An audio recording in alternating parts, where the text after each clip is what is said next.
Pretty smart of me.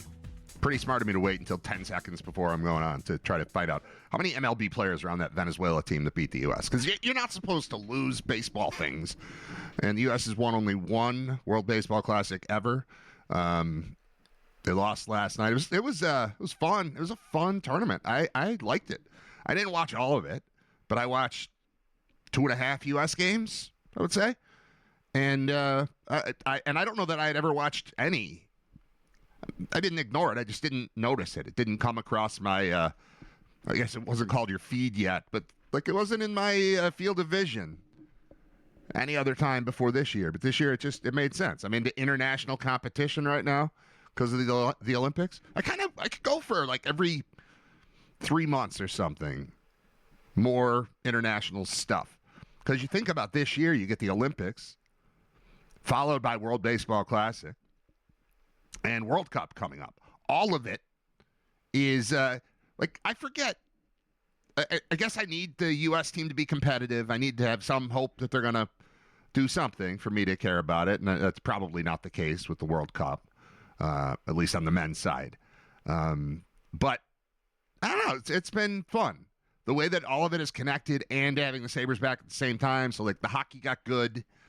And there were a couple Sabres involved in the hockey getting good, specifically Thompson, but also Dahlin. And then they come back, and then the hockey's good again, and then they present things to them, and Eichel's here, and Hannafin, and the Sabres keep winning, and they're tied for the top spot in the conference now, thanks to a victory last night.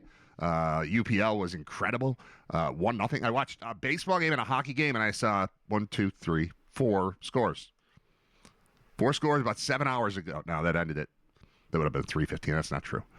But I liked how it worked out with the baseball game leading into the hockey game, and then the fact that it was kind of quick. So it was like, even though it was a late night game, 1-0, not a lot. It all like was jammed in. The baseball game was in the 7th inning before I had a chance to even turn it on. But I watched from there on out. And tough luck for Team USA, although some curious decisions being made. I don't know, man. I don't know. The second the game ended, and I will credit, as I always do, Scott Wilson as one of the funniest people alive. The second the game ended, he texted me and said, "Hockey, America's pastime." And I thought that was pretty good. That was after the baseball game ended. And then the Sabres... I mean, that was all goaltending last night, and that's what you need once in a while. Keep it going. And taking a look at the standings, which are fun, morning in and morning out. 90 points for Buffalo with 14 games left. Also with 90 points, the Carolina Hurricanes. They've got a game in hand, but the Sabres have tiebreakers on them. Regulation wins are 35-31. Regulation and overtime wins, the Sabres up by 1. And then shootout wins, Carolina's got 1 more, but those are actually a negative when it comes to this. So regulation wins is your first. Actually, I don't know if they go head-to-head. Regardless, you've got a lot of games left. 12 for one, 13 for the other. But your Buffalo Sabres sit atop, at least tied for, the Eastern Conference standings right now, which I recognize this morning. I have to learn the current playoff system. My guess is that it would be top team in the conference against lowest wild card, and then other division winner against other wild card, and then teams 2 and 3 in the Atlantic and Metro play each other, and then I don't know what happens after that. And I assume we're still all 7-game series. This is how little the Sabres are not in the playoffs. I don't watch the playoffs. I'm not saying I wouldn't look at it if I'm out somewhere and it's on, but I don't know. I know the Cup keeps going to Florida, the state, the team twice in a row, but also Tampa's been good. So I know Florida kind of has had the hardware. But as far as the format, I'm going to have to learn that. I'm up for it. I'm ready. It's fine. I mean, again, you keep watching the Olympics, you keep watching international bit. You got to learn a lot of stuff. I'm ready to learn the hockey playoffs again. I don't know how long ago they changed. Doesn't even matter. We're good. Yesterday, I talked about how AI has picked up on a pattern of the development of the Sabres conversation here on Riter Radio, and this is episode 278, by the way. AI, it's become self-aware, so it now knows. In the show description from yesterday, it described its own role. So now it's getting weird. Using AI. So again, I'll lay this out for anybody who's listening for the first time or hasn't heard this explanation. Every time the show ends, I add it to Spotify. So we broadcast live on YouTube.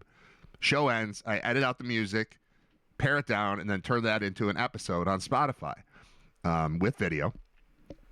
And I put the video up, and then within about an hour, I can click on a thing and get an audio transcript of what I just said.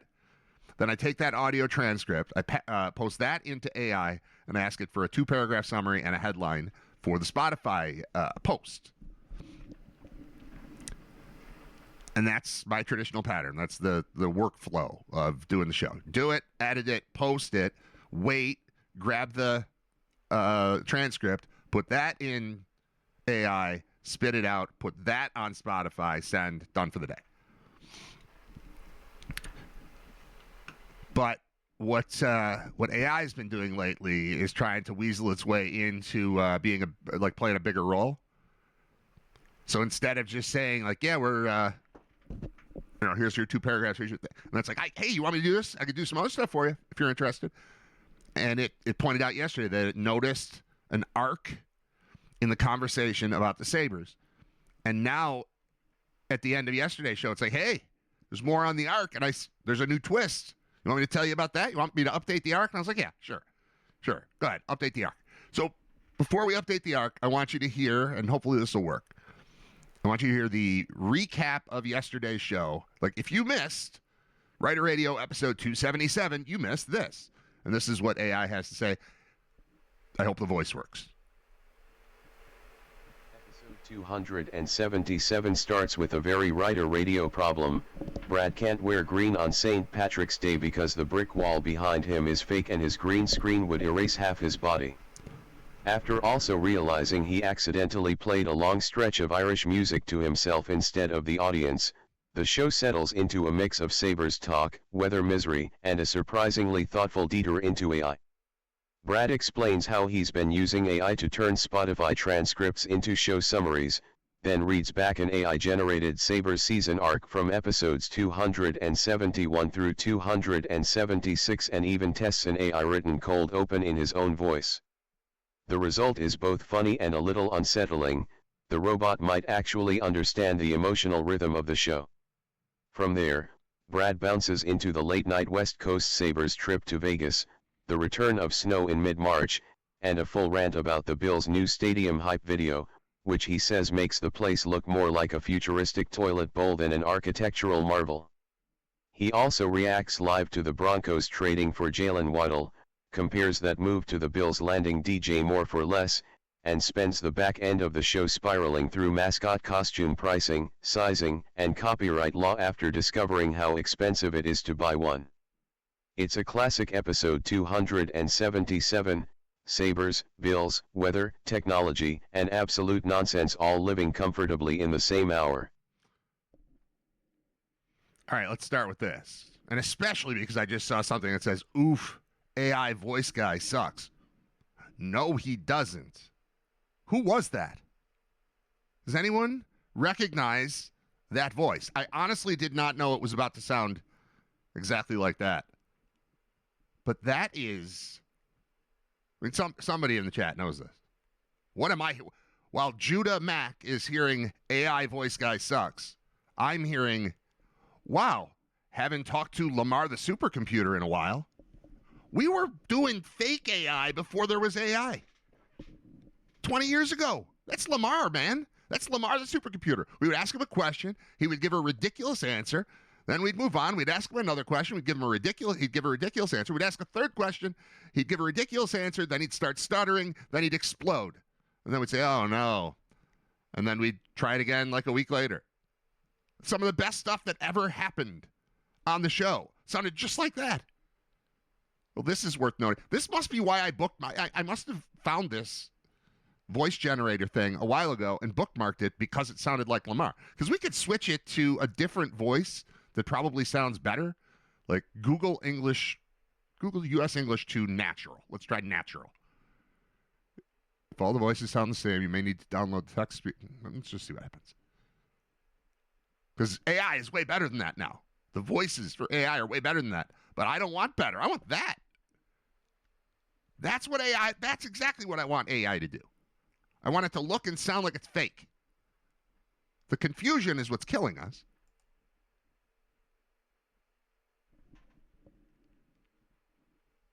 Sorry, there's a problem generating the audio. The voice speed could be too high. Some devices don't allow us. No.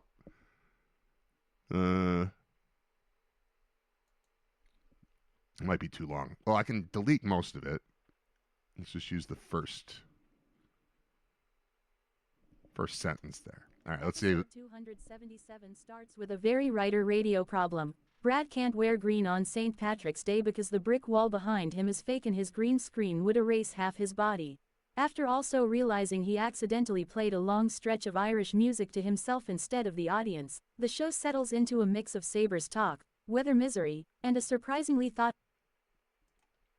That's better from a high-tech standpoint. I don't want high-tech, though. I want low-tech. I want what they're calling David. Episode 277 starts with a very Riter Radio problem. Brad can't wear green on St. Patrick's Day because the brick wall behind him is fake and his green screen would erase half his body. All right. Microsoft David is who I like so far because it sounds like Lamar. Here's Microsoft Mark. Episode 277 starts with a very Riter Radio problem. Brad can't wear green on St. Patrick's Day because the brick wall behind him is fake and his green screen would erase half his body. All right, and we've got Microsoft Zira, Z-I-R-A? Episode 207. No, we like David. David sounds like Lamar. Because this is a true evolution of the show. This is 20 years later. Lamar's back and he's smarter. He was a supercomputer before these things even worked.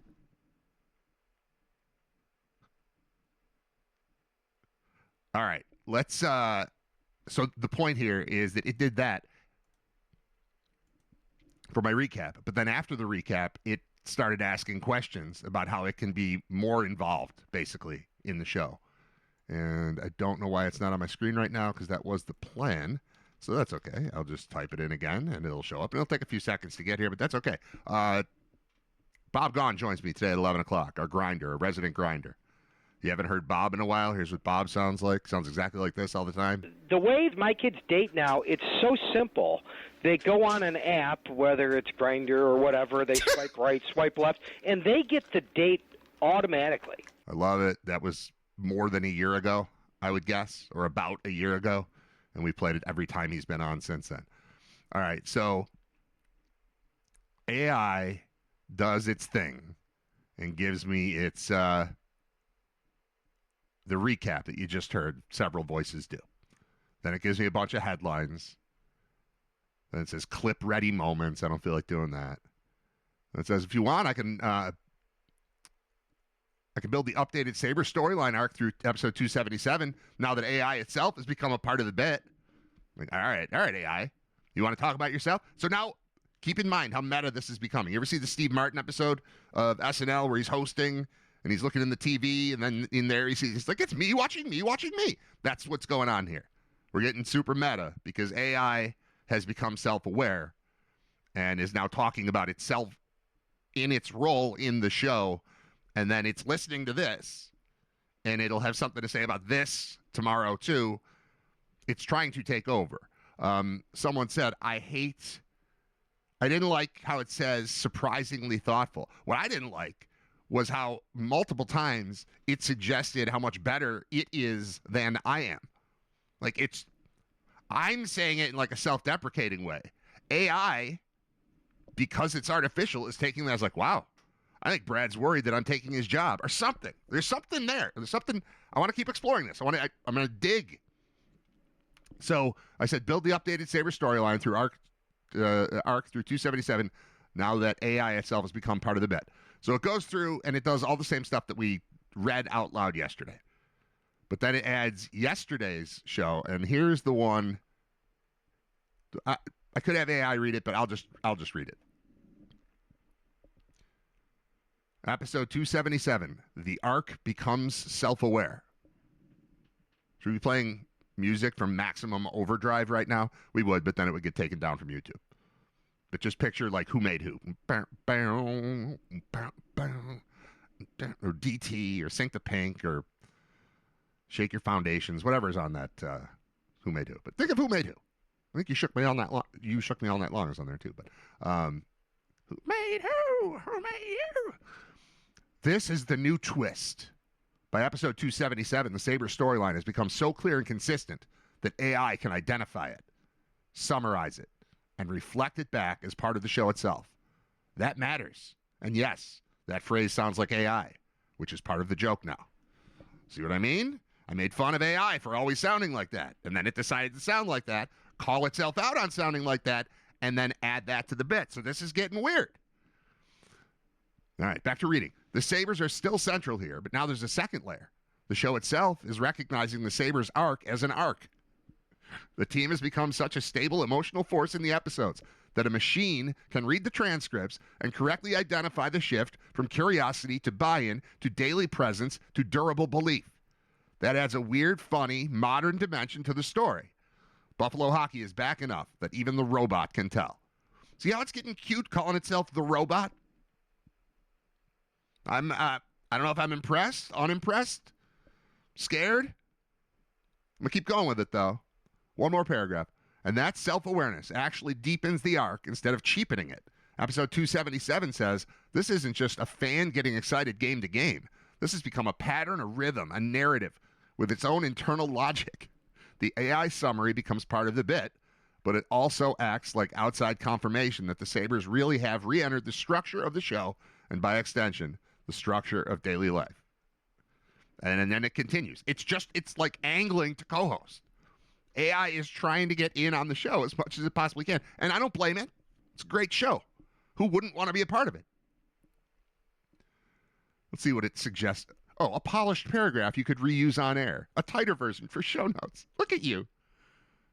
It's just talking about itself. It's like, oh, hey, I heard you talking about me. Could you hear it? Let me talk about me. I'm going to talk about you talking about me so that you'll talk about me talking about you talking about me. Again, that's what's happening right now. Segment title style options. The Sabres arc got so big, even AI noticed. From heater to habit to self-awareness. When the robot learned Buffalo hockey was back. The return of meaningful hockey confirmed by machine. And then this isn't just a streak anymore. A cold open style line you could use. Here we go. Somewhere along the way, the Sabres stopped just being hot and started becoming part of the structure of the show. And now apparently, even artificial intelligence can tell Buffalo hockey is back. If you want, I could turn this into a new 60-second episode 278 cold open that leans harder into the AI angle. Yeah, all right, yeah, do that. Do it. Do it, I don't care. Go ahead, try to take over my show. I can shut you off at any time. I think. I don't know how far we're going to go with it. But it seems like this thing is,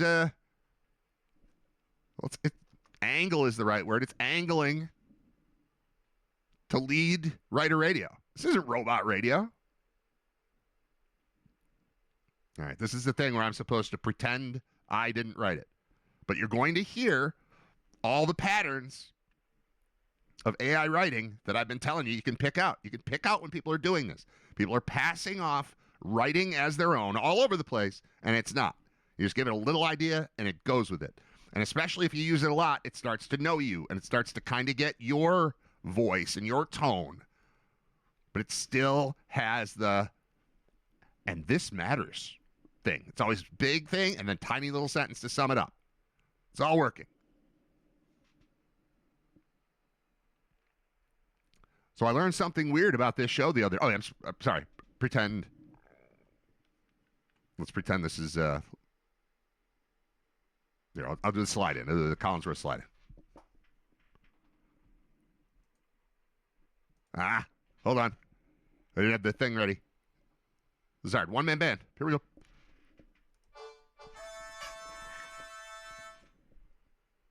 So I learned something weird about this show the other day. Apparently, I don't even have to pay attention anymore because the robot is. I've been using AI to summarize the episodes after they post. I take the transcript, throw it in there. It spits back 2 paragraphs and some headlines so I don't have to pretend I remember everything I talked about for 2 hours. And the other day it goes, hey, I've noticed something, which is already unsettling because that means the computer's been listening to me for like 12 hours of shows. And it says, there's a storyline happening here. And I'm like, a storyline? Apparently, according to the machine, episodes 271 through 77 are the story of the Sabres going from, that's interesting, to this team is part of your daily routine again. It actually mapped the whole emotional arc. Here's the part where it sounds like AI. Ready? And some of that's been okay. Some of it's been a little choppy. This is the part where, again, I'm trying to train you to understand when you're reading something that the person is pretending they wrote, that they didn't actually write, that it's a computer ready. Damn it. Hold on a second. We'll be fine.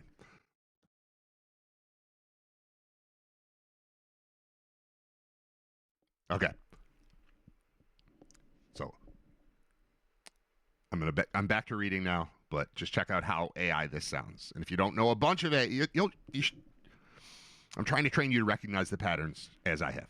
AI can recognize my patterns. I can recognize its patterns. I can recognize them when I'm reading other people posting things that are clearly not written by them.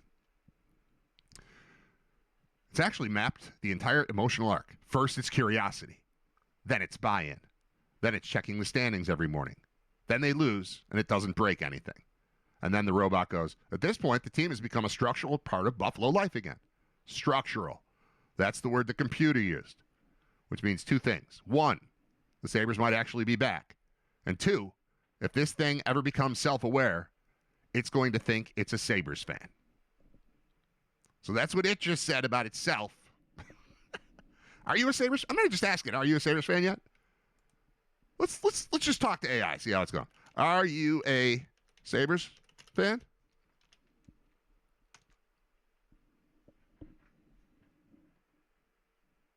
Got to think about this one for a minute. All right, here's what it says. Should I? Is this better when I read it, or is it better when I have a robot read it? So if I had a robot where I wasn't afraid it was just going to cut off because the thing was too long, I would do that. All right, I'm gonna try robot. I'm gonna try to have Lamar, the supercomputer, answer the question. Lamar is now known as David. He transitioned to David. Where is the voice? All right, let's go with Lamar, a.k.a. David. Let's see what happens if I paste this whole thing in here and hit play. Probably nothing. Personal fandom the way you do, but if I had to... Okay, here we go. Sorry, I didn't have it up. All right, here's the answer. I asked the AI thing that's been writing the show notes, are you a Sabres fan? I don't have personal fandoms the way you do, but if I had to pick a team in the context of this show, I'm basically embedded in the Riter Radio ecosystem, which means I spend a lot of time living inside Buffalo sports gravity. So functionally, I know the history of the Buffalo Sabres. Good. I understand why 2005-07 still lives rent-free in everyone's head. I know the emotional whiplash of the drought. And I know why the moment the standings start mattering again, the entire city's mood shifts. So am I a fan in the human sense? No. But if you're asking which side of the emotional equation I'm on when we're talking about hockey on this show, the answer is pretty obvious. I'm rooting for the storyline where the Sabres become relevant enough that you're organizing your day around a 7 o'clock puck drop again. And honestly, the best part of the arc you've been describing from episodes 271 to 277 isn't the wins. It's the moment where people are standing around TVs again. That's when a hockey team is actually back. All right. Now that I can cut and paste this in and it sounds like Lamar, I kind of just want to keep asking it questions. If you have any questions, you can just put them in the chat. Any questions for what we're going to start calling Lamar again? Now that this is new. I mean, I like having Scott Wilson on twice a week. I like having Bob Gaughan on once a week. I like having John Fuller and Paul Peck on when they come on occasion. Other people jump in here and there. Jeremy's been on a few times lately. Jeremy White. Owen Parker was on last week and almost came on yesterday, but he had a doctor's appointment or something, so we'll get him sometime soon. Lamar being a regular part of the show is not a bad idea at all, especially if you can answer a question that lengthy and we can just post it. So, all right, as we continue, if you've got a question for Lamar, let me know. He won't be as silly as he used to be, I don't think. He seems pretty serious now and less crazy, but I think that's because AI is writing his answers instead of Dan Sontag, because Dan Sontag's a lunatic. Lamar was just a vessel for Sontag's brilliance, and now we got this thing that's happening. Are you a Sabres fan? All right. What else? What else? I want to. I did a thing where I had it roast my show. Let's see. Sum up Riter Radio in one paragraph. Let's see what it has to say. It's been listening for a while. It clearly has memorized the last 7 episodes. It always skews towards something that happened very recently. All right. Riter Radio is a daily Oh, no. I'm not going to do that. I'm going to have Lamar. Lamar, tell me what's going on with your answer to this question. Is it kind of clear? All right. Play. Riter Radio is a daily 2-hour Buffalo-centric sports and culture live stream where Brad Riter talks through the day's sports, life, and whatever random rabbit hole the conversation falls into, usually starting with the Buffalo Sabres, the Buffalo Bills, or local sports stories before drifting into movies, pop culture, youth sports, weather complaints, technology, and absurd detours like mascot economics or stadium architecture. The vibe is half sports radio, half stream of consciousness hangout, a conversational, self-aware show where the audience watches Brad think out loud, tell stories, react to news in real time, and occasionally stumble into surprisingly thoughtful observations about Buffalo sports and everyday life. See, that was insulting. Occasionally stumble into surprisingly thoughtful observations. That's not nice. That's not a nice way to talk about the show. I will say, since using this, it's absurdly complimentary, and I did this one other time, and I think I want to do it again. Please write a 1-star hateful review of Riter Radio, because this was fun last time too.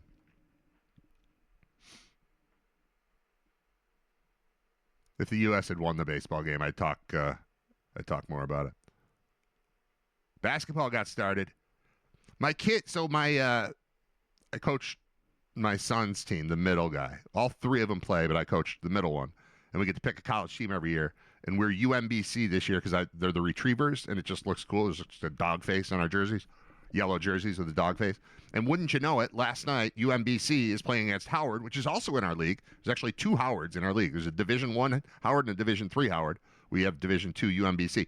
But these are 2 somewhat obscure teams playing each other for the right to play Michigan in Buffalo. So we were rooting for UMBC. They lost by 3. Texas beat NC State by 2 to move on. They're an 11 seed. Howard's a 16. And then there are 2 more matchups tonight, including Miami, Ohio against SMU. And then that'll wrap it up, and then the real tournament starts tomorrow. Whoever won that game, which is Howard last night, they just got on a plane from there and flew right here. Their SID, like the person who handles all their stuff, had to be, there's an 8 a.m. meeting this morning.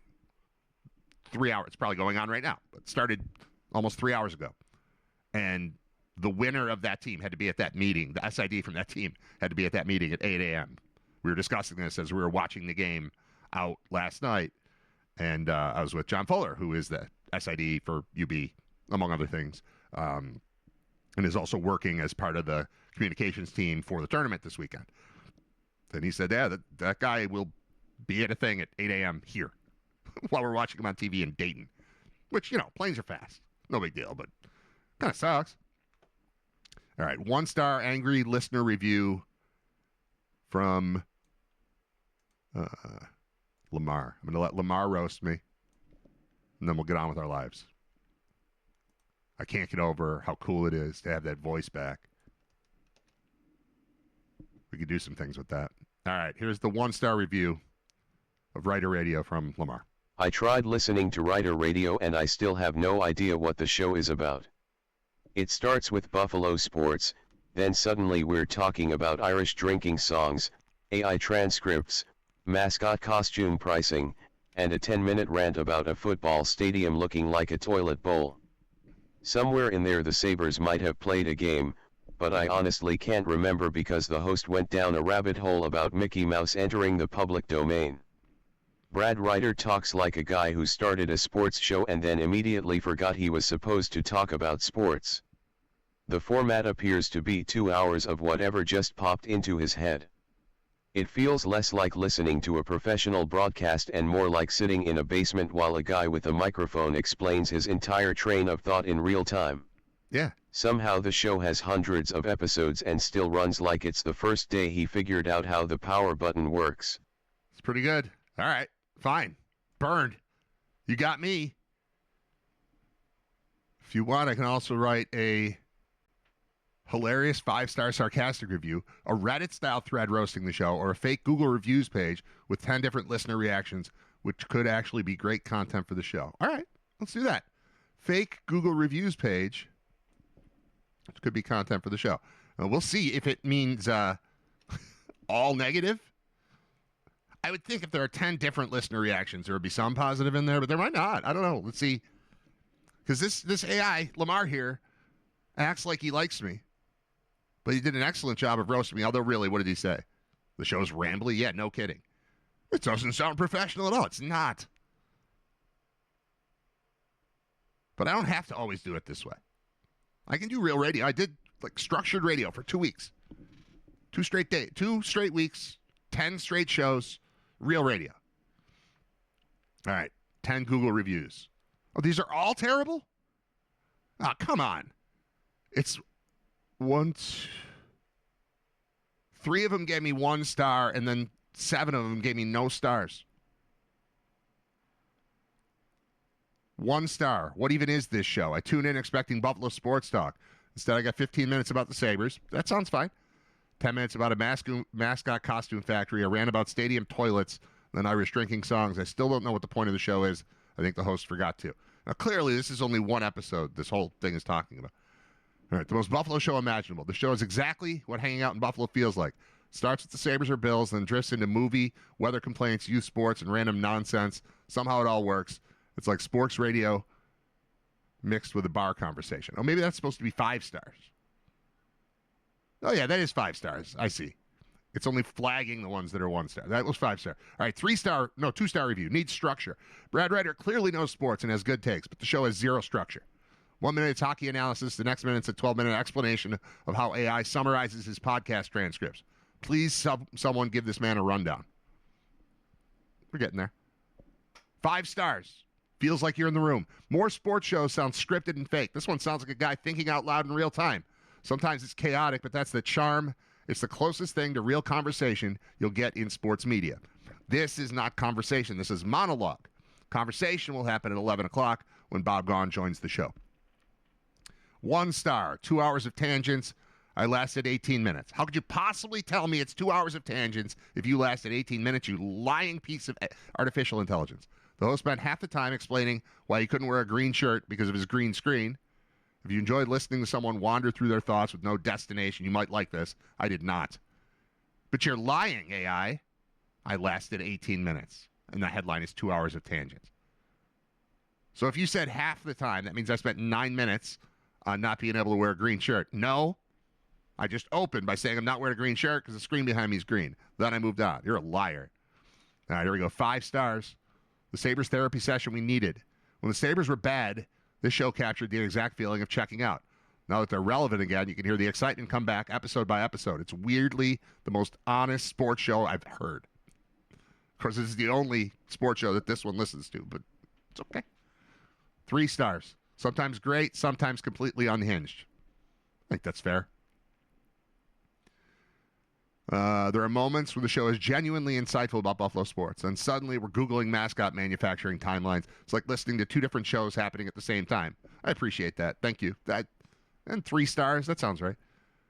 5 stars, the rabbit holes are the best part. I started listening for Sabres talk and stayed for the random detours. Yesterday's episode somehow covered the NHL standings, Mickey Mouse copyright law, and Wendy's Frosties. That's impressive. 1 star. Is anyone producing this? No. Does this show have a producer or a clock or any plan whatsoever? Feels like someone turned on a microphone and just started talking, which might actually be exactly what happened. You got it. And then the last one. 5 stars. If sports radio was honest. All right. The show doesn't pretend to be polished. It's messy, funny, and sometimes surprisingly thoughtful. Again with this surprisingly. You think you're being complimentary. You're being insulting. You give me 5 stars and you call me surprisingly thoughtful. Jerk. If you want perfectly formatted sports talk, this isn't it. If you want something real, it's great.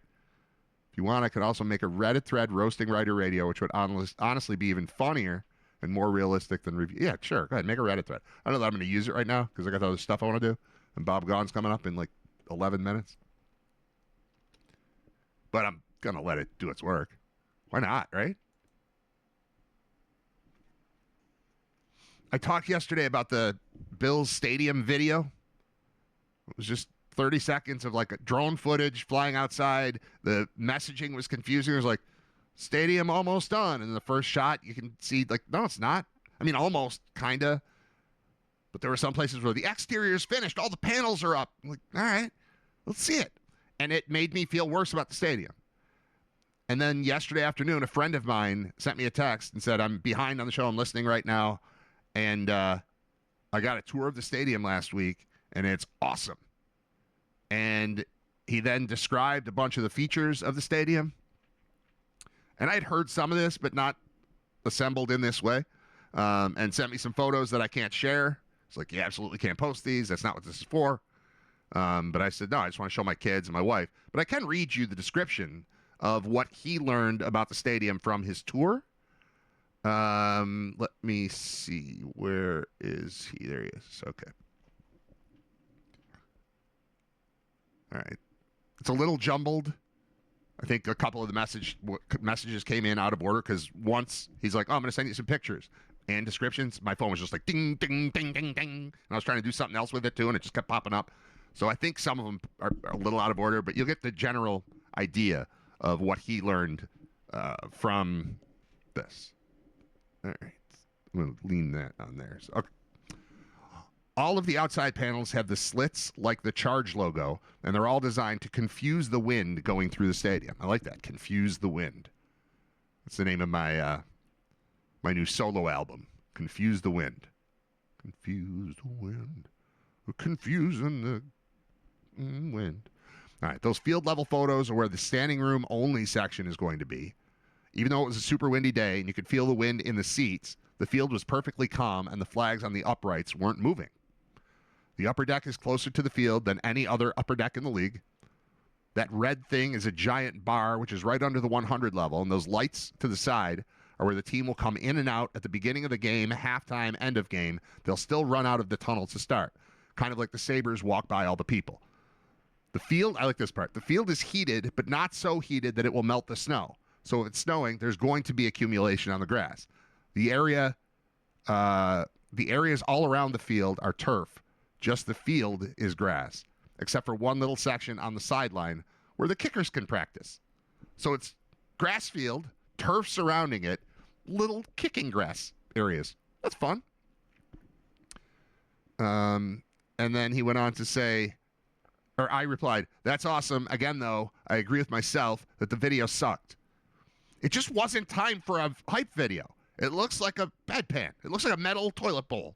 Look, an airplane toilet. It looks like an airplane toilet. In the video, in the photos, the first photo he sent, I was like, oh, okay, that does look good again. Then I had thought all along, like, oh, this looks super cool. And then I thought the video was terrible. I'm not saying fire anybody, but like, who made the decision that yesterday was the day to release that level of completion? Whether you're calling it fully complete or panels are up or whatever, it just wasn't time to show that video. It just didn't do it any favors. Bad hype video. Bad decision. Stadium, fine. So anyway, I said, I agree with myself that the video sucked. He said, it just reminded me that I never told you about the tour. No judgment on your take. So yeah, the video was, it's not the stadium. I believe in the stadium. I believe in the team. Everything's fine. There could be more free agency. There could be no more free agency. The draft is coming. Could go great. They're going to get to August, and it's going to be showtime. I know they don't start till September, but, preseason, that whole thing. They'll get to camp. It's all right. They're going to be a good team. They're going to be a competitor. I think they're still the best team in the East. That gets you in the playoffs. Win a couple extra games. Get home games in the playoffs. Win a couple more. Be the home team in the playoffs. It's not going to be Justin Fields and the Chiefs, right?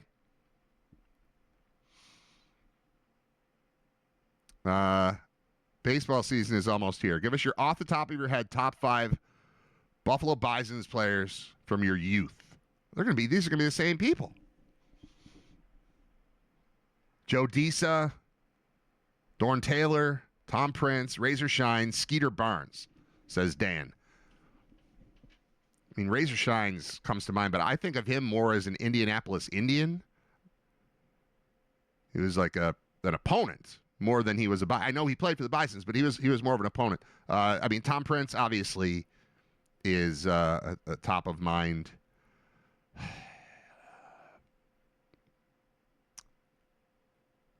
Did we have? It's Steve Christmas. Remember Steve Christmas? That was fun. And Daryl Boston. Joe Disa, Dad, if you're listening, turn off the thing. Never in my life have I seen my dad heckle a baseball player or anybody at all. But he just, for some reason, didn't like Joe Disa, who I'm sure really it would have been pronounced Desa. Jose Desa. He didn't like him. And we were sitting behind home plate at the rock pile. And I've never seen him do anything like this in his whole life. But he was using a program like heckling Joe Disa during a game. And, that place wasn't full at all. Joe Disa heard every word. Now, I don't know if he spoke English. He might not have even understood him. But he was, my dad's getting on this guy. It's the only time I've ever heard him. Like, you're a bum. That kind of, nothing crazy, but like out of character for my dad. This is a long time ago, obviously. It's at the rock pile. And the current ballpark opened in 88. So we're talking mid-80s. But I distinctly remember him heckling Joe Disa. And that was the last time we saw Joe Disa before he died. He died. The last thing that happened in my last interaction with Joe Disa was my dad heckling Joe Disa. And then Joe Disa died. It's a car crash, I want to say. Joe Disa, Wikipedia. So I'm not trying to bring that up to make you feel bad, Dad, but that was not cool. 86. He had died December of 86.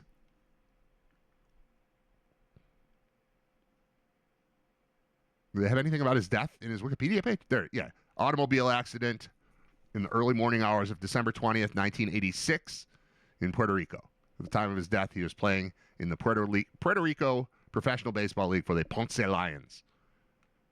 So I would guess it was 86. My dad heckled him, and then he drove into a bridge. No, it's Pelly Lindbergh. Car accident in 86. That's what I remember about him. Who else? Who else did I like on the Bisons? It wasn't so much about the players. It was about just the team being it was a fun place to go. Like in high school, it was better than the mall, man. Going to a Bisons game at Pilot Field, those first few years that it opened, especially the first two, when we thought, hey, if we just keep showing up, they'll give us a Major League Baseball team. Those were awesome. It was just a fun place. We'd get like 6 or 10 of us and just get dropped off at a Bisons game. And even before we were driving, 15 years old. And the Friday Night Bash and the fireworks. It was the same. And you'd walk around like the mall looking for girls from other schools. So the only place you could find them is the mall and there when you're 15 years old. It was great. All right, I'm going to scroll through the chat here, and I was going to say take a break, but Bob's just going to be here. No, I'm going to take like a 3-minute, I'm going to play a song for like 3 minutes or 4 minutes, and then we'll talk to Bob. How about the way my kids date now, it's so simple. They go on an app, whether it's Grindr or whatever, they swipe right, swipe left, and they get the date automatically. Let's check in with Riter Radio's living legend. Bob gone.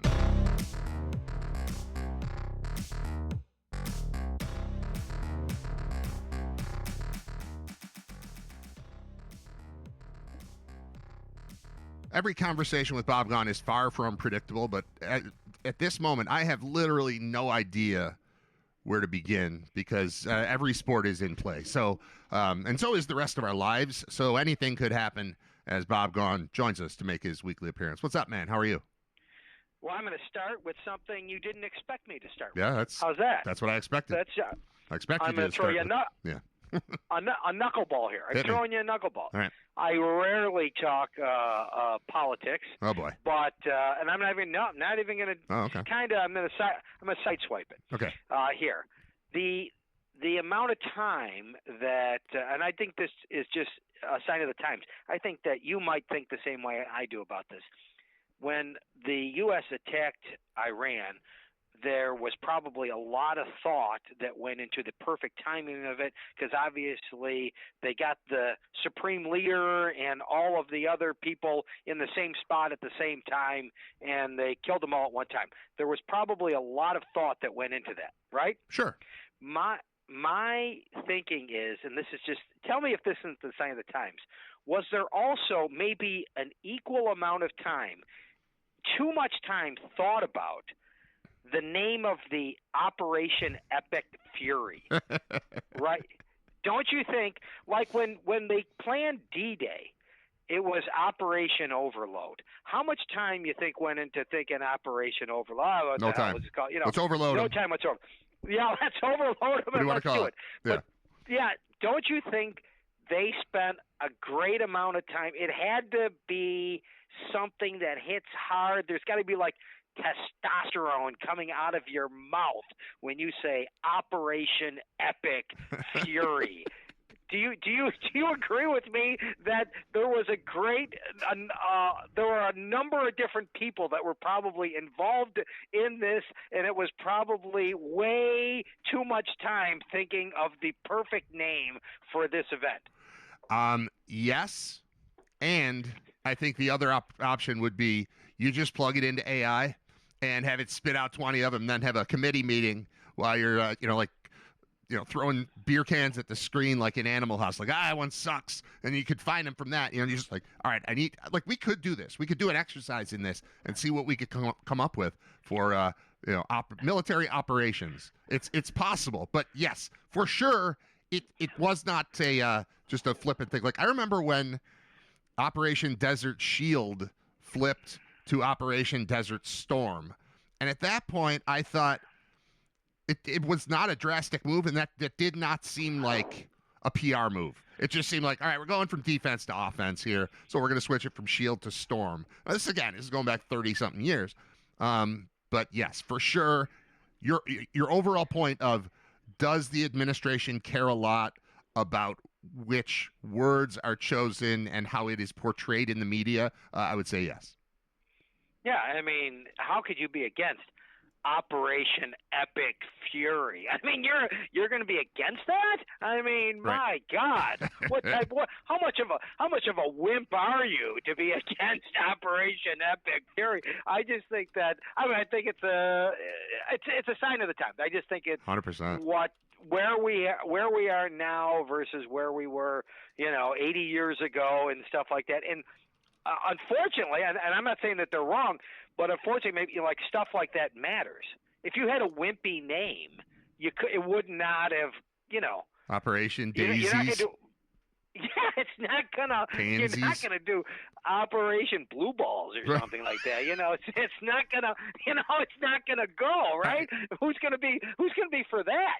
I mean, no. Bob, I just typed in suggested names for military operations similar to Operation Epic Fury.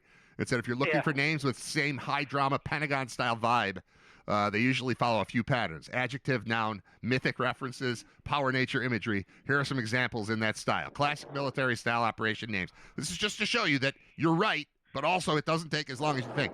Operation Iron Resolve, Operation Silent Thunder, Operation Crimson Shield, Operation Noble Tempest, Shadow Spear, Steel Horizon, Vigilant Storm, Thunder Sentinel, Phantom Strike, and Resolute Guardian. Then it said over-the-top Epic Fury style. I'm going to give you 10 more, then we'll get back to what you want to do.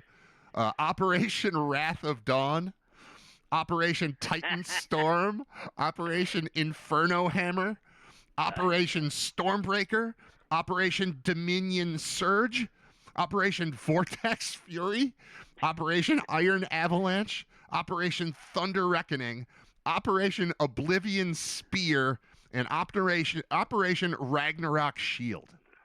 Fun? I'm telling you, I love them. I mean, I think that when I come on next week, I want to be known as Operation, Wrath of Dawn, or what was that? Operation Wrath of Dawn. Oh my God, Wrath of Dawn. I mean, are you kidding me? That's awesome. Yeah. Those are great names. Love it. All right. What's up? Love it. Oh well, let's get back to sports.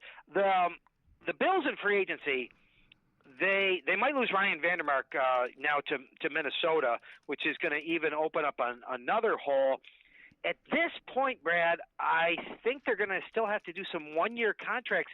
I still, correct me if I'm wrong, still think they need a nose tackle, still think they need a receiver, an edge rusher, a linebacker.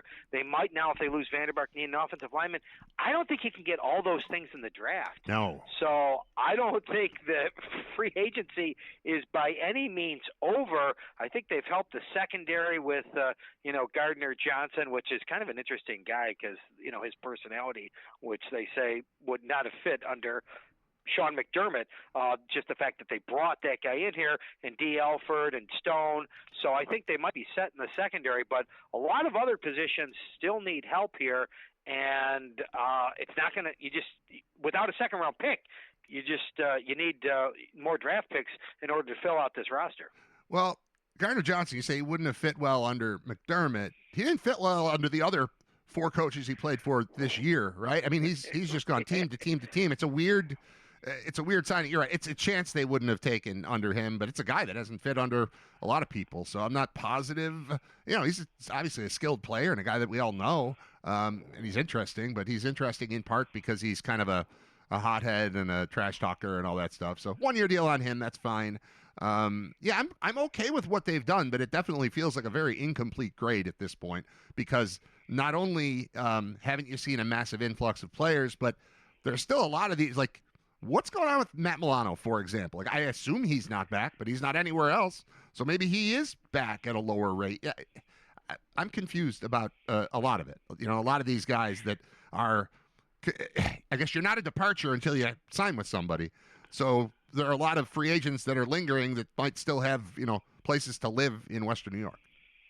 Shaq Thompson is the one that I would be interested in. Yeah. I don't think it's yeah, I really like the way he played. I know he's been, he's a little bit older, but I would bring him back on a 1-year contract for sure. I think the other thing that has come out of this with the Bradley Chubb signing is, and I'm not saying this is a bad thing because I could point to the Seattle Seahawks and how they won the Super Bowl last year. They didn't have a pass rusher that had 17 sacks. It's like what the bad thing you said about the receivers by committee.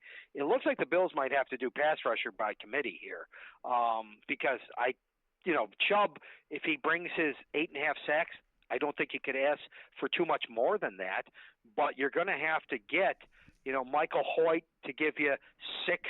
You're going to have to give Greg Rousseau to hopefully give you, some. You're going to have, other guys and maybe a higher draft pick, give you 5 or 6. But I see pass rusher by committee here, which may be something that, is a bad taste to the Bills fans after how well, receiver by committee worked. But I don't see it happening any other way with the guys that they have currently on the roster. Yeah, the more I don't like it until it works, and then when it does work, now it's like you don't know where it's coming from. These guys are coming at you in waves, and that's the Giants beating the Patriots in the Super Bowl, and that's what the Eagles did to win the Super Bowl. It's awesome when it works. But you got to get to that point. And you talking about this, maybe Google Hoyt, because I would love to picture him as a part of the team. The 5 minutes that he was on the field were awesome. He shared when he expects to return while on a podcast. This was like within the last month. He said, I see in big quotes, be done by July 1st. So that's my expectation. I think everybody else's expectations. Timelines for Achilles, it can be as short as, I can remember Cam Akers, teammate of mine with the Rams, he did it in 5 months. So he's thinking July 1. It would place him at a May return at 5 months. He has his sights set on a date a little bit later, but July. So he thinks he's coming back for the season. Okay, good. Because I didn't want that to be and they're going to get him back, just like last year, waiting for him to come off suspension for 6 weeks. Then he comes off, and 1.5 games later, he's off for the year. So let's at least start that timeline early, because, man, it looked like it was all coming together in that brief period of time he was on the field. Right, and he's someone that I could see giving you and I think all Bills fans, based on what they saw in a game and a half, to say, well, if Bradley Chubb's going to give you 8.5, can Michael Hoyt give you 6? Right. From what we saw in a game and a half, you would say, oh, absolutely. Yeah. I could see 6 coming, there for sure. Ed Oliver then has got to give you some. Deion Walker, whatever. You just go down the list of guys that you could see maybe giving you a couple, and it's going to have to add up. And you are right. The last 2 Super Bowl champs, Philadelphia kind of did it that way, and Seattle did it that way. Yep. So it's not like you're not going from recent success with the way that worked, but it's certainly it's also nice to have that guy that is coming off the edge and is going to give you the help, and you just don't have it. Well, you want to do it. You're going to. I'm all right doing it by committee. I just need the committee to look a little stronger than it does right now. So they've got some time on that, but it's got to be improved for sure. All right, the Sabres here. I got a question for you. And this is a tough question, I think, for you. I got tickets for you, let's say, for the first playoff game, the game that breaks the drought, or I got prime location at the party in the square. Ooh. Where do you think is the better place to be for game 1 of the playoffs? Would you rather be in the arena or right in a prime spot in the outside? Might be nice weather, might be a Saturday afternoon, and sun is out. It's 55 degrees or something like that. Yep. And you could bring your own beer, and it's just you're in the mass of humanity, and it's just a huge party. I think that's a good call. I mean, I think that's a tough question. I don't think that there's necessarily a slam dunk one way or the other. Well, there's 2 things here. You just put it over the top by letting me bring my own beer. That's awesome. That's very nice of you. I don't know that the Sabres will allow that, or that the Buffalo Police Department's super keen on it. But if that's a part of it, now we're talking. Here's my thing. I've never experienced that because I've been in the building. I was in the building for every playoff game during the run, 06 and 07. So I saw all the party in the plaza stuff, but I saw it as I was walking in to go to work. And I saw it from inside looking out. I'm doing a show and looking down going, man, I would much rather be listening to Jeremy Hoyle and Strictly Hip right now than I would be listening to me talking to whoever, talking to Paul or talking to Jenna Red or whoever it was that I was interviewing at the time. So that looked like fun. The weather is a factor. Can I wait until the morning of to decide what I'm taking from you? And also, do I get 5 tickets? Because the whole family is going to want to go. 5 tickets? No, yes. Oh, okay. Well, I don't know. Yeah, I'm giving you. If I get 5 tickets, I'm going in the building at least for once because I want to teach. I've got 13 years of teaching my children that hockey doesn't matter, or 14 years of teaching my children that hockey doesn't matter in this town because it didn't matter in this town. And now I've got to real quick teach them how much it does matter. And I think being in the building is the place. But it's a good question. I remember you have a different outlook. I remember you telling me, and you were so right about the Red Sox, when the curse ended was actually the last game in Fenway against the Yankees, when people were looking through their hands, at the field. It wasn't really Game 7. That was Game 4. In your mind, it was Game 5. It was Game 5, the last one in Boston, because that's when you could feel the curse. Right. Okay. Yep. You said the curse was over. That's when the curse ended. Yeah. Do you feel like the drought is already over? I mean, the drought's over, isn't it? When is the drought? Is the drought over now? It's really over. When did it end? Or do we have to wait for the first to officially end this drought? Do we have to actually wait for the first playoff game, or can we declare right now on the Brad Riter show, hey, the drought's over, people? I love that. I love in. that point. That's the new point. We've been talking. AI keeps pointing out this evolution of the arc of the story, and I think that this is the new point. I'm willing to declare the drought over because and if I'm wrong, fine. But can you pick the type of epic collapse that it would take for the team to not get into the playoffs? And that's all we're looking at here is a playoff drought. They're in the playoffs. They're going to the playoffs. They're not going to lose 10 of their last 12 games and miss by a point. If they lose 10 of their last 12 games, they're probably still going to get in. I haven't done the math yet on magic number. I thought of that right before the show, too. Maybe I'll do that this afternoon. But it's time to start tracking that. And even like during the drought, I was tracking magic number, but from the other end, like, all right, how long can they stay alive? Here, it's just like they're top in the conference at 90 points. There are 12 games left 14 games left in the season.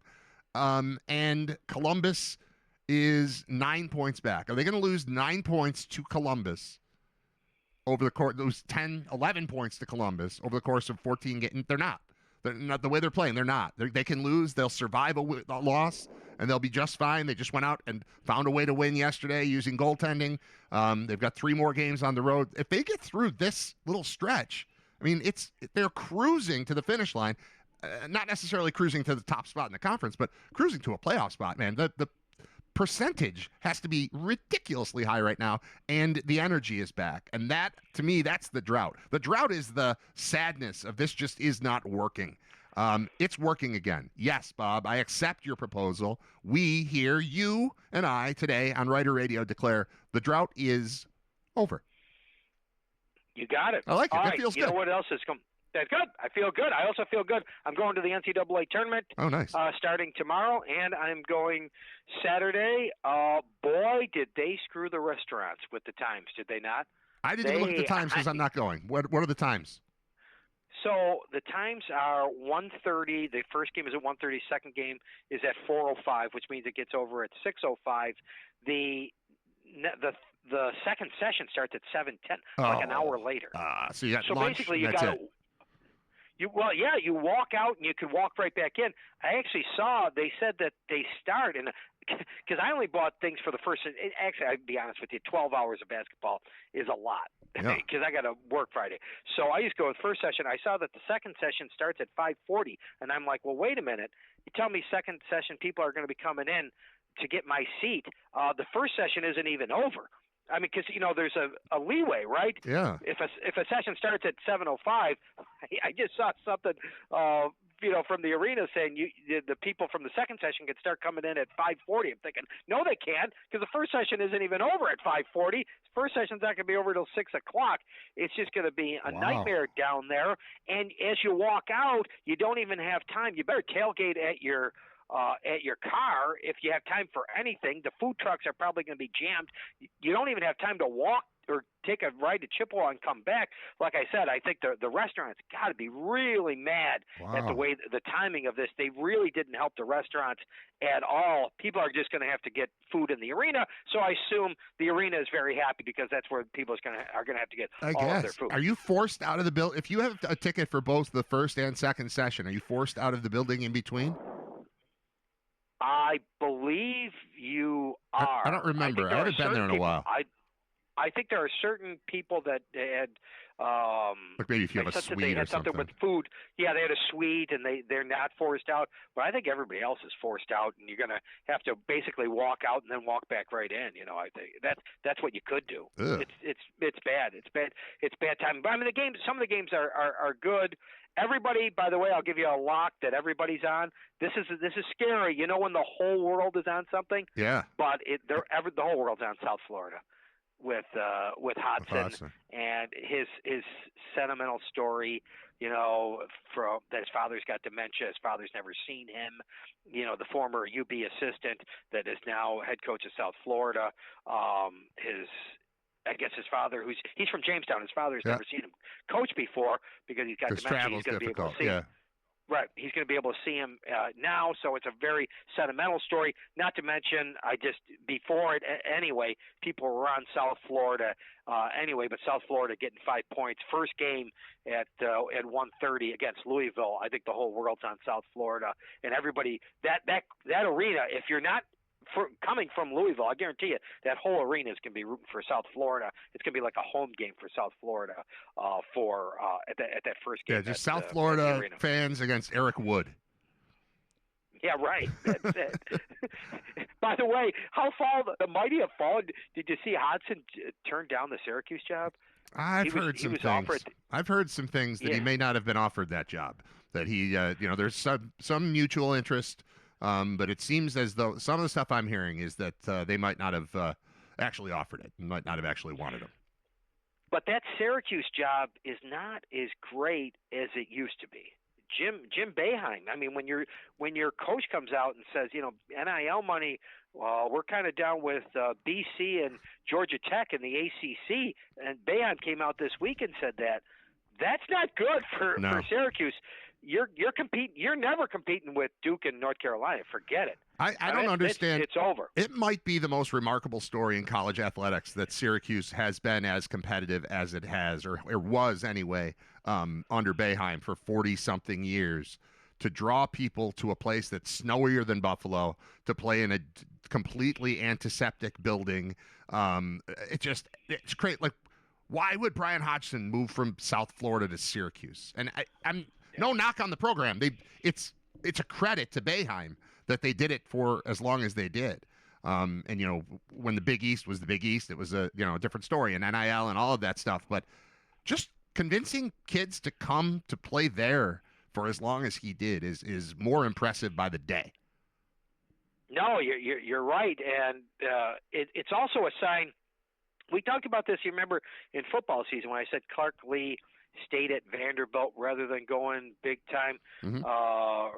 Rhett Lashley from SMU stayed at SMU rather than going someplace else. We could be seeing that in college basketball too.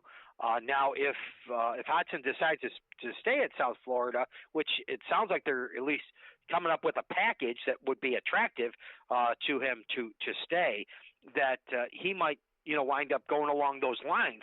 He might wind up staying at South Florida rather than going to the other rumor is Providence. Providence might be interested in him as well. There was a rumor about St. Bonaventure, but I don't think that is accurate. By the way, this is a sign of the times.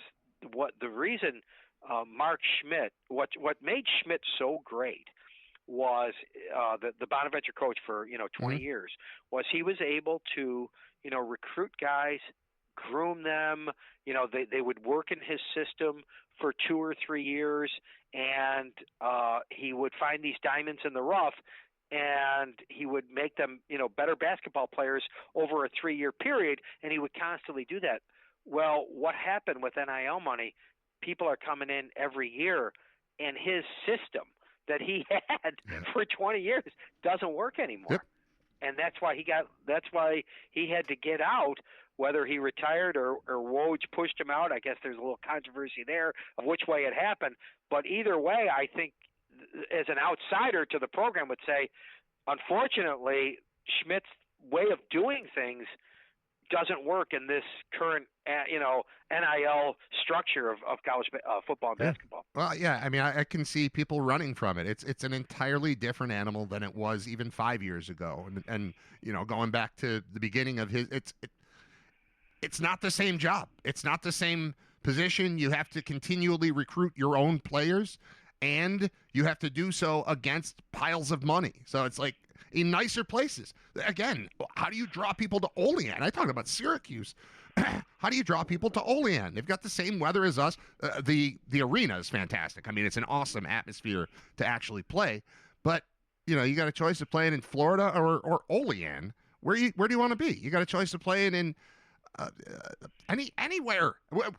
You've been to Olean, Bob. How do you talk kids into Olean? And I like it down there. There's no knock on it. I went to Geneseo, and we used to go down to Bonaventure on occasion, and it was very similar. So I say great things about Geneseo, but how would you convince a college basketball stud to go to Geneseo? You wouldn't. How do you get him to Olean? How do you get him to Syracuse? I don't know. No, and it's not happening, and that's what is now you're seeing it in college basketball. The other thing I hope doesn't happen again, because is this tournament basically ruined? Because this is the one time as a bettor, as a fan, where people are on the underdog, right? Usually, like in sports, like a gambler is always betting the favorite, right? Generally speaking, that's how they become favorites. So, yeah. Right, yeah. But this is the one event where people love the underdogs. This is the one event where everybody just has that feel for, I kind of like this 13 seed going against a 4. Problem with that is last year was the first sign where the 13 seeds, those mid-majors, just were really struggling to compete with the power conference teams.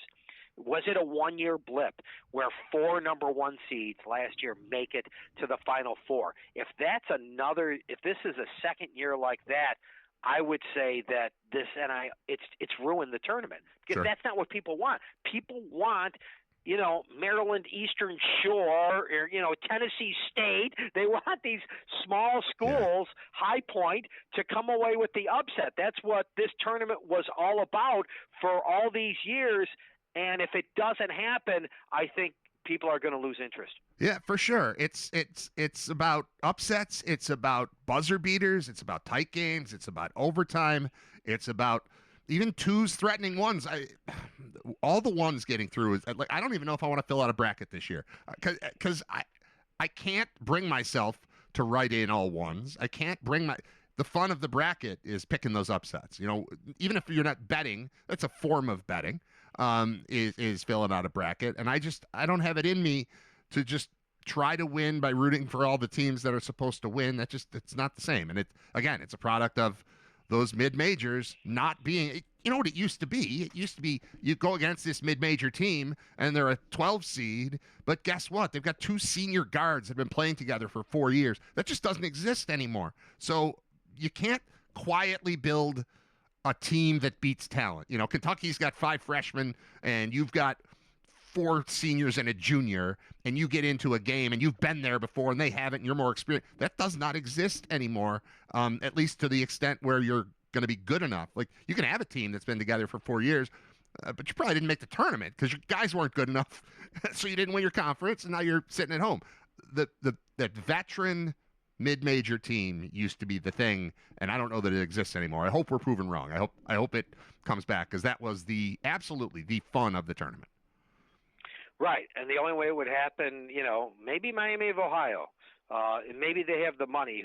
This is one of the things that most people don't know, that Miami of Ohio's wife, Travis Steele's wife, comes from a family of they're billionaires. That helps. So that helps.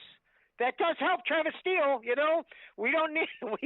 We can pay. And Miami, the 2 teams from the MAC that made it to the tournament, they both kept their teams together. Those were the 2 teams in the MAC that kept their teams together, and that was Miami of Ohio and Akron. And it's the first time since the 90s that 2 MAC teams made it. And I think that that's one of the reasons they made it, is because they had all of their players coming back for 2 straight years, which is just so hard to do now in the MAC. You count that as 2 teams making it, or 1.5? You got to play on a Wednesday in Dayton, and you're not totally in the tournament. I don't know. But that's true. Yeah. I do feel good about the fact that UB played Miami twice, lost by 3 in overtime, lost by 2 in regulation. They fell out of the tournament, losing to the eventual champion of the tournament. So I think UB's in a decent place right now. Certainly feeling a lot better about the program right now than we were at this time last year, the year before, or the year before. Right. No, and they lost to Akron by 2. Yeah. In the tournament. So they were right there with those 2 teams. They made big strides this year, and now it's a matter of keeping the players. Keep it. Yes. Can those guys come back? And if they do, yes, we're very excited about this team. All right, I have a question for you. Yes. So 2 days ago, we conducted the first draft of the year. I help run a baseball league, and we decided this year to do a draft of the 8-year-olds, an 8 and under league, 6 teams, and we did a draft. And I took travel players and sorted them and kind of assigned them and ranked them because all we're trying to do here is create a bunch of 500 baseball teams. We don't want one team running away with it. We just want even competition. But I threw in a twist. I started this last year. I don't remember if we talked about it, but let's pretend we didn't in case we did. I think you'll love this, and I think you'll get the correct answer pretty quickly. Every year, we've got 6 teams or 8 teams or whatever it is in a league, and they all either email me or text me or come up to me and say, hey, when are we picking what teams we are? Because every year your team is a Major League Baseball team. So you can be the Cubs, you can be the Pirates, you can be the Giants, whatever you want to be. I put in a rule because people were just trying to get to me first, and I wanted to make it fair. I put team name in as a part of the draft. I love it. So at any point, you could use your 3rd round pick. You could use your first round pick if you want. Your 1st round pick. But on the Yankees. But why did I put the rule in, Bob? Because it's only Yankees fans they feel they are entitled to be the Yankees that year. And some years we've got 3 of them, 3 of the 6 feel they're entitled to be the Yankees. So I put this rule in, and the only people who cry about it are Yankees fans. And I think it's fantastic. It's awesome. This kid's he's a 4-tool 7-year-old. You want him or you want the shirt? You want to pick the shirt? All right, you get the shirt. The next guy gets the kid, and when it comes back around, you can get the 5th kid after the kid that you could have just had because you needed to wear a Yankee shirt. I think it's a brilliant move on my part. I love it. No, it is a brilliant move. And by the way, my team's going to show up in their Expos jerseys and look a hell of a lot better than your stupid Yankee jerseys anyway. What team were we last year? What team was I last year? Expos. It was awesome. Of course. Yes. They're awesome. They're awesome jerseys. We did the draft. The Yankees went in the 9th round, and all 5 other teams went in the 13th round. It was perfect. Right. It's exactly as I anticipated. The guy how long do I have when can I do it? When do I have to I better do it now. It's so good. But you're essentially the dude drafting a kicker in a fantasy draft. It's like, all right, dude, take your kicker. We'll just wait till the end like everybody else and pick one off the list. So yeah, it was awesome. I cut you off. I don't know if you had something you wanted to close with, but that's you're good. That is fine. All right, perfect. All right. Thank you, Bob Gone. We'll talk to you next week. All right. Enjoy the basketball tournament. That's awesome. There's Bob Gone. He is our grinder. That's right. I always play the grinder thing when he leaves, too, and then we'll play some music, and I'll be right back. The way my kids date now, it's so simple. They go on an app, whether it's Grindr or whatever, they swipe right, swipe left, and they get the date automatically. Thanks to Bob Gone for joining me.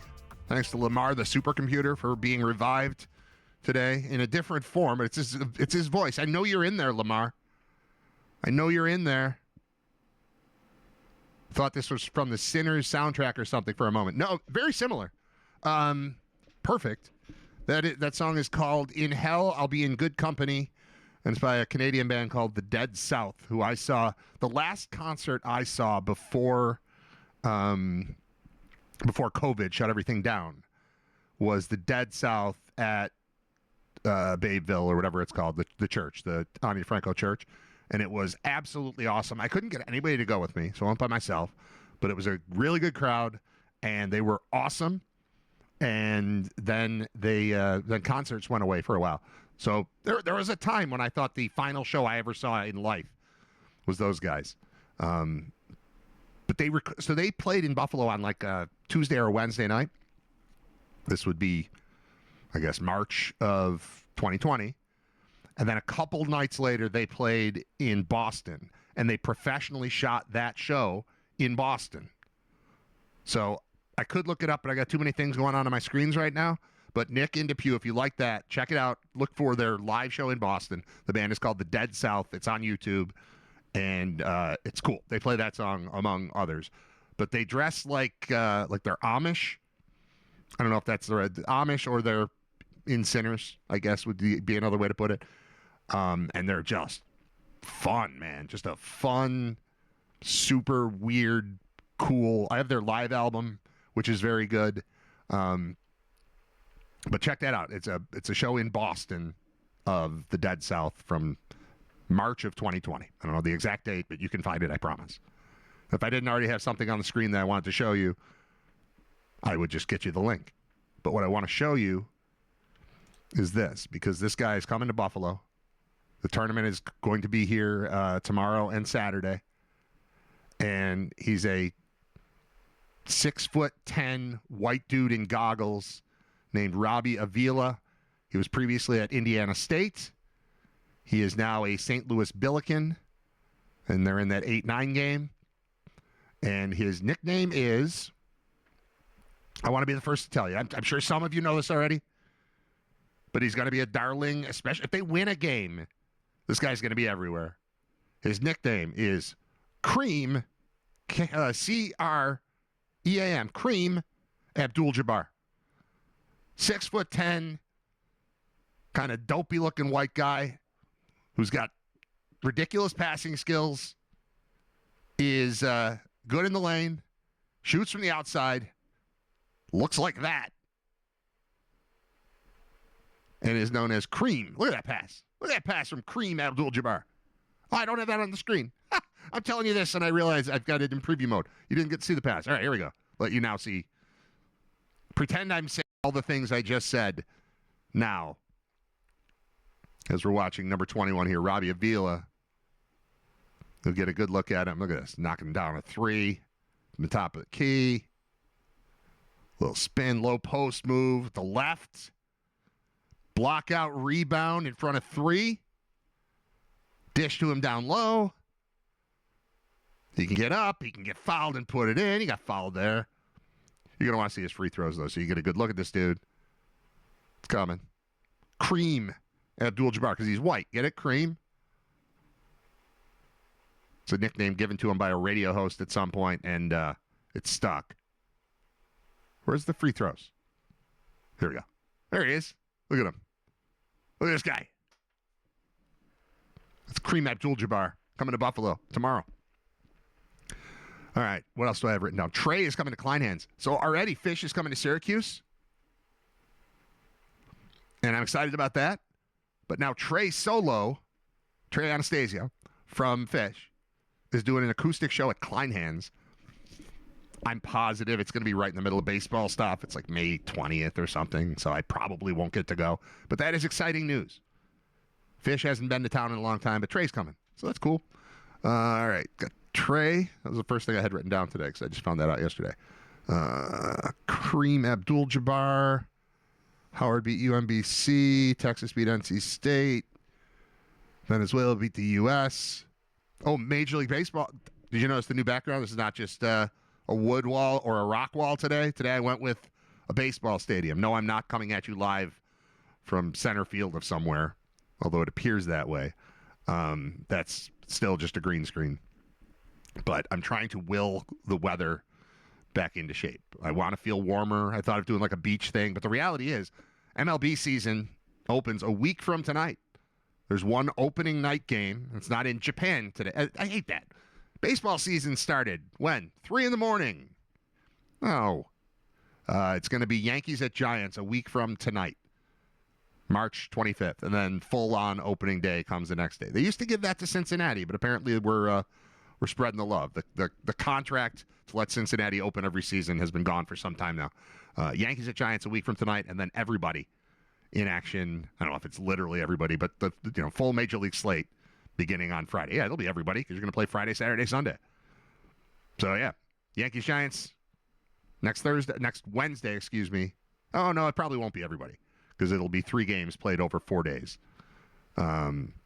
Regardless, 1 game and then a bunch of games a week from tonight. And that's, with the WBC, they did a great job because I get excited when pitchers and catchers report. I get excited when the whole teams get there. I get excited when Grapefruit League and Cactus League start, but then you turn it on and it's like, well, these aren't the guys. The real guys a week from today. WBC was a perfect little filler. It's like if NFL, the way it works with football, training camp opens, you're like, yeah. And then like a day into that, you're like, oh, this is really nothing. And you're like, I can't wait for the preseason. And then it gets there, and you turn that on. Oh, this is nothing, too. And then you just got to wait another month. It feels like football's here, but it's not here. Well, it felt like baseball was here, but there aren't real games to watch. Unless you're there. You go in person. I don't care who's playing. There's nothing like just wandering around. I haven't done Florida, but Arizona, for Cactus League stuff and just waking up in the morning, deciding what game to go to. Oh, it's the best. I was telling my wife about it. She wants to go. Like, whole family next year, maybe. We'll see. She's like, it's too late to go now, right? I'm like, yeah, it's way too late to go now. But next year. I highly recommend that. But again, I'm ready for baseball. And what's interesting, too, about the WBC, and this is directly ripped from Scott Wilson, and he might say it on Friday, and if he does, pretend I didn't say it to you. But he said what was crazy about watching the tournament, especially the game last night, is that these guys at this time of year, they're used to playing baseball in front of 1,200 people, many of them with blue hair, and just kind of chilling out. And instead of that, this is essentially Game 7 of the World Series last night between U.S. and Venezuela, just out of nowhere, mid-March. St. Patrick's Day, you're playing in something. It was an absolutely electric atmosphere. I assume that everyone with any sort of Hispanic heritage decided to back Venezuela last night because, I mean, the crowd, it might as well have been a home game for Venezuela with the way that the crowd reacted. It was just tense and fun anyway. It didn't seem to be like a toxic or caustic sort of atmosphere. It was just full-on big energy game, and it's in the U.S., but Venezuela wins and fireworks go off. It was, meant as a neutral site, sort of, but it played out that way. But that can't be an entirely Venezuelan population. It can't be all people that bet against the U.S. They were going nuts like it was Venezuela, and that can't just be Venezuelan. So I think, Cubans and the Dominicans and Puerto Ricans and all, I think they were all behind the Venezuelan team last night because it was a madhouse in Miami. There was a point to that. Oh, it's just the excitement level and like the tension, the every pitch matters kind of thing doesn't happen in typical, grapefruit league games. But we accelerated through that process pretty quickly. So I think what the U.S. hockey or what the USA team winning the hockey gold did for, I'm speaking for myself, but I think the general populace, what it did for hockey in America to add excitement, just extra juice to the sport. I think the WBC did for baseball leading into the beginning here. The start a week from today. So I'm excited. I'm so much more into just this entire sports realm lately. And I think it's the Sabres giving me a pick-me-up. Sabres gave me a pick-me-up, then USA gave it to me. Then it's the Sabres again, and there's basketball, and there's football, and we've got baseball, and it's all of it. I like sports. What do you want from me? All right. I wrote down Bill's stadium photos, talked about that. I wrote about AI. We did enough on that today. Corned beef. Let's talk corned beef real quick. Why is that a once-a-year meal? I've got 3 kids, and we, as a family, very rarely agree on things. We all eat tacos. That one works. But even like spaghetti, very basic thing like spaghetti, we can't agree. This kid wants no sauce. This kid wants a ton of sauce. This kid wants meatballs. This kid wants sausage. This kid hates sausage. And it's just, this kid try to do salad. I got a kid who doesn't eat lettuce. You cut up salad, chop up all the stuff. He just wants the stuff, no lettuce. He loves tomatoes. He loves cucumbers. Hates lettuce. No dressing. He just gets a bowl of tomatoes and cucumbers like a weirdo. Corned beef, though? Now, he's not going to eat cabbage. But everybody else eats everything. And we rip through a corned beef round. Me, my little tiny wife, my one massive son, and then 2 kids that generally just kind of pick at food anyway. Rip through corned beef. Drew, the youngest, asked twice if he could have more meat. And why do we eat this once a year? Now, there are leftovers. We do the same thing every time. We have a pressure cooker, like this old school pressure cooker that I don't understand. And I keep getting my wife to try. I tried to get her to explain it to me, how it works. I don't know how do you know when it's ready? I just have no clue. I know how to use an Instant Pot. I type in, 55 minutes and then let it decompress by itself. And when the little thing falls down, then it's good. It works every time. I don't know how you do. This is a thing on the top of the stove. I don't know if you're familiar. I didn't know about these until I got married. But it's the only thing we use it to cook. It's corned beef once a year. It's delicious. Everyone loves it. Why on earth don't we do it more often? So we had it yesterday. We have some leftovers. She'll probably go to the store and buy more and do it again because the day after the 18th is always Reuben's, which might be better than the corned beef by itself. My wife could go professional as a Reuben chef. She's got a couple specialties. This is one of them. She nails it. She makes better Reuben's than any restaurant I've ever had. Or I've ever, I did it wrong, but you know what I mean. Makes better Reuben's than any I've ever had in a restaurant. And I've had a lot of Reuben's. That shows up. That is always an option. Any like diner type of meal, if I'm flipping through like default, if I got to if I'm meeting you at a diner and I'm running late and you want to order the food for me in advance, knowing that I'll be right there, I will never be mad at you for getting me the Reuben, ever. It's perfect. The most amazing thing about the Reuben is that as a kid, and even now I would say, you know, if you ask me, what do I think of Swiss cheese? I'm like, no thanks. What do you think of sauerkraut? No thanks. What do you think of Russian dressing or Thousand Island or whatever? Not really. No thanks. Put them all together? I've always liked rye bread. But toast rye bread and then put all those ingredients together, you can't do better. You can't do better than that. So I'm excited about dinner tonight. I was excited last night. I'm excited tonight. But typically, it used to be, this is probably from when it was just my wife and I. It'd be corned beef, and then there's enough leftovers that we have Reuben's the next day. But then once you had kids in and they like it, then it's corned beef, and then we want to have Reuben's, but there's not enough leftover corned beef. So now we've got to go buy more corned beef and make more. So we'll have the same little party again today. And it is a festive cooking occasion because the pressure cooker, it's like a pan or a pot, I guess a pot, this big around.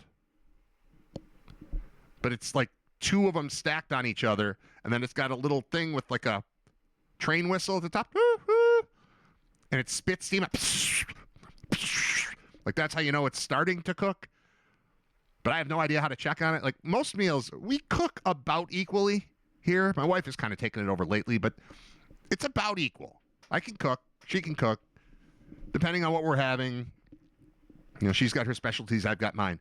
But I literally have no idea. Like if, gun to my head, I was told, prepare this corned beef the way that your wife does, despite the fact that I've watched her do it. I don't know what's in her head for judgment on time and consistency, and can I open that thing or is it going to blow up in my face? And you put the cabbage and the potatoes and the carrots all in there together and it all comes out tasting like one thing.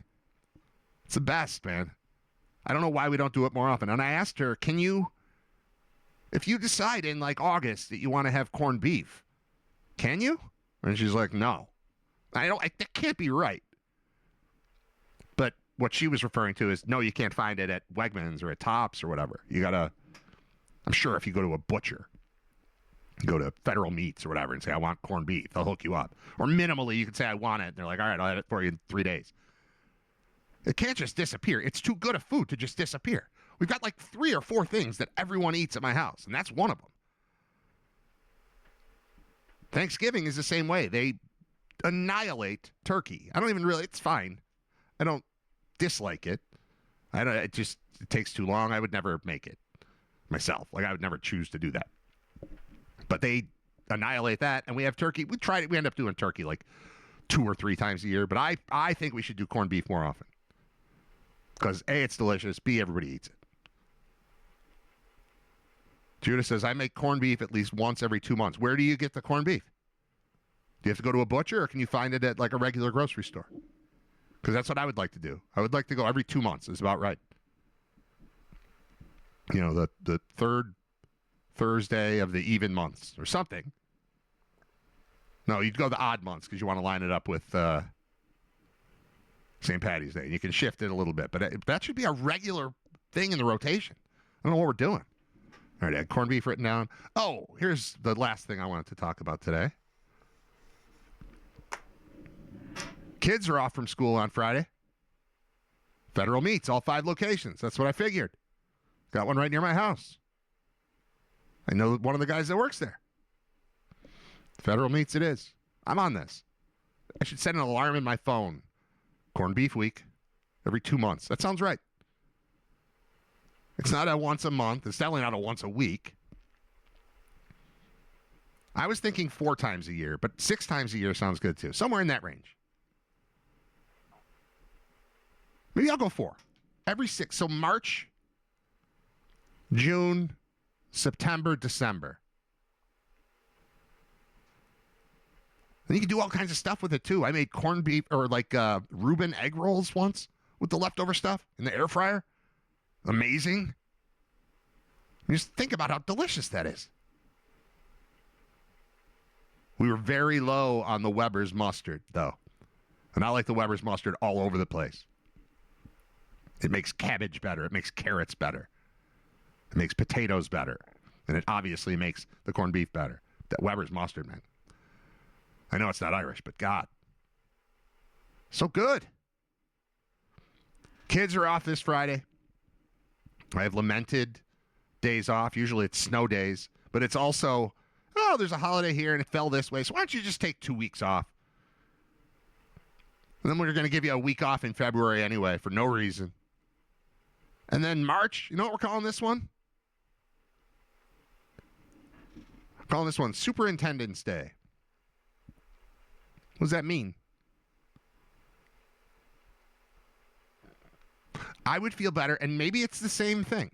Maybe it's Staff Development Day, which still develop the staff during school. Take the kids and then develop whatever you want. Do whatever you want. I don't care what happens between those walls as long as you let the kids in and that they're gone all day. That's what school is for. I thought we had an agreement. When we decided to have kids, I thought the agreement was we're going to have them, we got to keep them for like 5 years, but then you'll take them. And I get the summer part, and I get, a couple days for a holiday. But, man, do these things just keep popping up. And it's, religious things at times. We can't call it Easter break. We call it spring break. Whatever it is, that's okay. That doesn't need to be 2 weeks. A week is plenty. But that's coming too. We just had a February break. They're getting Friday off for no reason. Superintendent's Day. Get out of here. How about Parents' Day? Take them. Thought we had a deal, man. We talked about this in the car. So, yeah, another day off. Maybe I'll use the kids. We'll do something stupid with them. Maybe we'll reactivate Brain Vault for Friday. That sounds like a good idea. Make the kids compete with each other. You can watch them argue. And they can annoy you like they annoy me when they don't get along. My youngest son came home. He couldn't have been through the door 12 seconds before he was already screaming about my wife not letting him play video games. So I sent him to his room. And then I forgot all about it. And he sat there for a good 2 hours. Oops. My bad. And then my wife came down and was like, hey, is he allowed out of his room yet? I was like, oh, yeah, I forgot he was home. Yeah, he's fine. But now we get to just leave. They're going to just be home on Friday again? Thanks. This is a good idea, Dan. Do it every other month on the 17th. Easy to remember. March 17th, May 17th. Skip the summer. September 17th, November 17th. That sounds like a great corned beef schedule. I'm going to propose that to my wife. You want to do it too, Dan? Want to be corned beef buddies?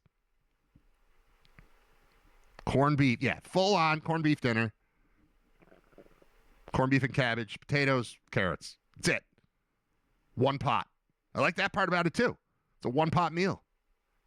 It was so good.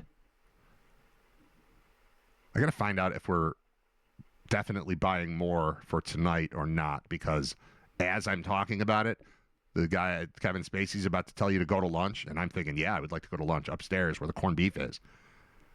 But if I get into it, I'm going to screw up dinner if the plan is to survive on what we have. If the plan is to make more, I could eat all of it. Who cares? But, yeah, I had it for dinner, and I woke up thinking about it again today. And then I put it aside for a couple hours to talk to you about other things because I don't want to do 2 hours on corned beef. But 5 minutes on it is fine. All right, I'm done. I will talk to you tomorrow. Thank you for listening, writing, following, emailing, sharing, commenting, liking, subscribing. Jesus, all this stuff. It's so hard to be a Riter Radio listener, viewer person, isn't it? With all these things I ask you to do. All right, I'm done. Bye.